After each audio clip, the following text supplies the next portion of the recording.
சொல்லாத நுண்ணுணர்வாய் மாற்றமா வையகத்தின் வெவ்வேறே வந்தறிவாம் தெட்டனே தெட்ட தெளிவே என் சிந்தனையுள் கூற்றான உண்ணாரமுதே உடையானே ஏற்ற விகார விடக்குடமின் உட்கிடப்ப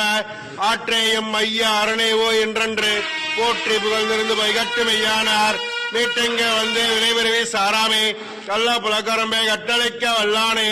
நள்ளிரலில் நட்டம் பயின்றாடும் நாதனே பிள்ளையில் குத்தனே தென்பாண்டி நாட்டானே அல்லல் பிறவி அறுப்பானே ஓ என்று சொல்லற் கரியானே சொல்லி திருவடிக்கல் சொல்லிய பாட்டின் பொருளார்ந்து சொல்லுவார்